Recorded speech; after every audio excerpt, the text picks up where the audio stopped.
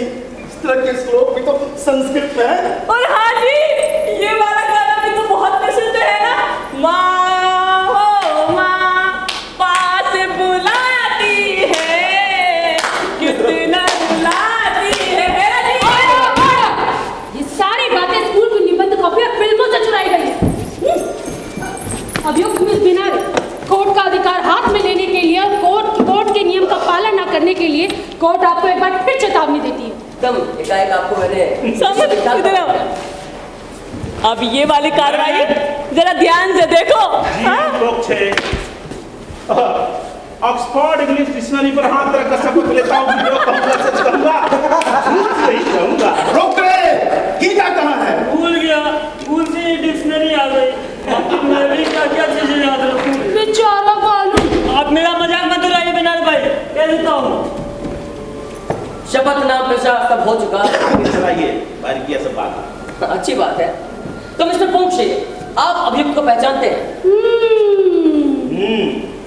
खूब अच्छी तरह। अभियुक्त के सामाजिक जीवन का स्तर का वर्णन आप किन शब्दों में करेंगे?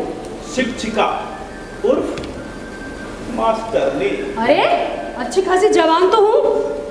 मिस्टर कर्णे, जरा आप ये बताइए, नाम पेशा सब हो चुका, क्या आप अभिनेता हैं? ये मेरा धनुष अश्वत्थामा का, जिसकी प्रत्यंचा खुद रुद्रोण ने चढ़ाई थी। आज जब मैंने दुर्योधन को देखा, दीनहीन आंखों में आंसू भरे, मैंने मरोड़ दिया अपने इस धनुष को। कुचले हुए सांप सा भयावह किंतु शक्तिहीन मेरा धनुष है ये, जैसा है मेरा मन। अब किसके बल पर लूंगा मैं प्रतिशोध पिता की निर्मम हत्या का।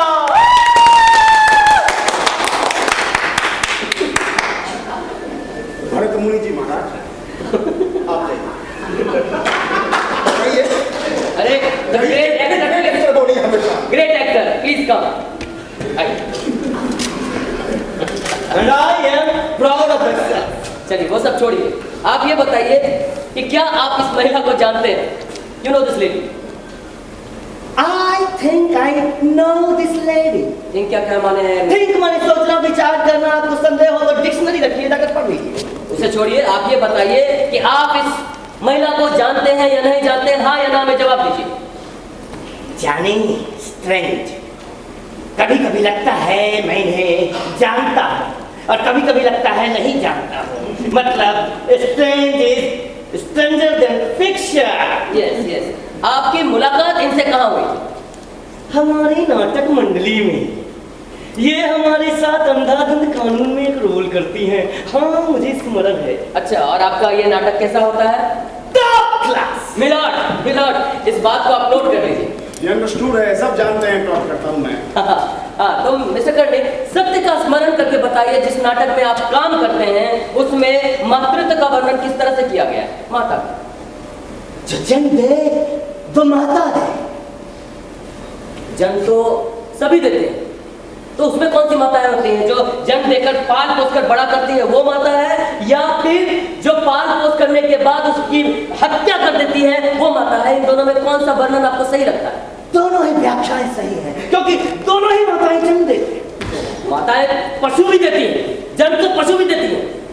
तो उनमें भी माताएं हैं, या मैंने कब कहा कि माताएं सिर्फ इंसानों में होती है, पशुओं में नहीं? गाय हमारी माता है, तो कुछ नहीं आता है, भैंस हमारा बाप है, नंबर देना बाप है।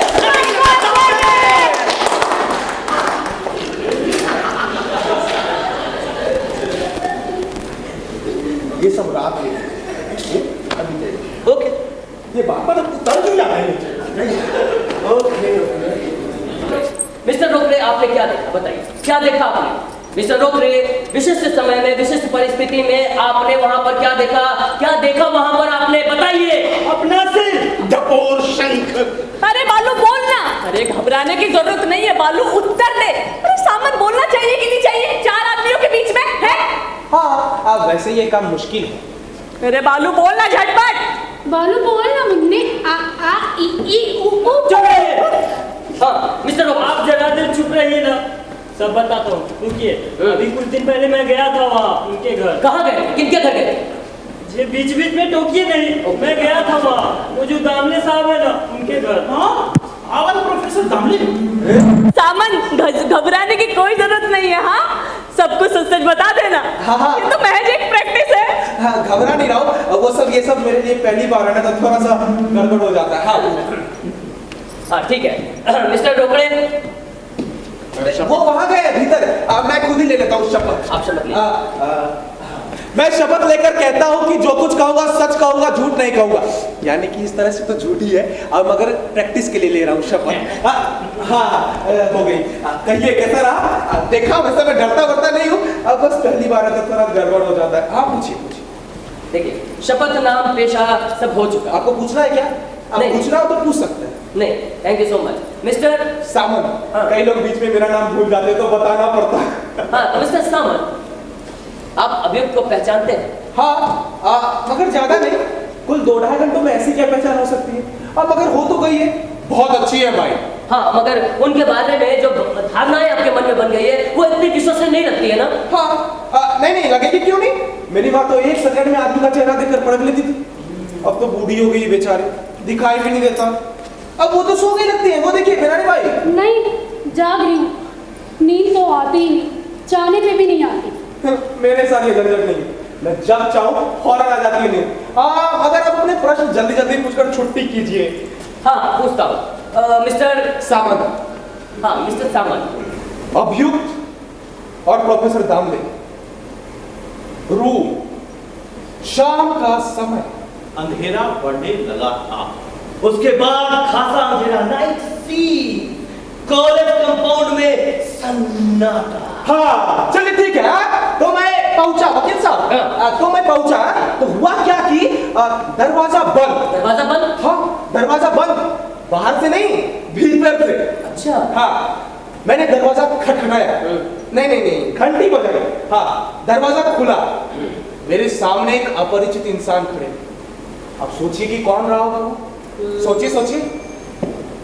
अरे वही प्रोफेसर दामले, पहली बार मिल रहा था ना मैं उससे। अरे वाह, बहुत बढ़िया गवाही दे रहा है ये तो साहब मेरे सामने दामले खड़े जी। तो मुझे देखते ही उन्होंने मुझसे झुरला कर पूछा, यस, किससे मिल रहा है? एकदम सटीक बोलने खड़ा है। मैंने कहा प्रोफेसर दामले। वो बोले घर में नहीं है। इतना बोलते ही उन्होंने धड़क से दरवाजा बंद कर दिया। अच्छा।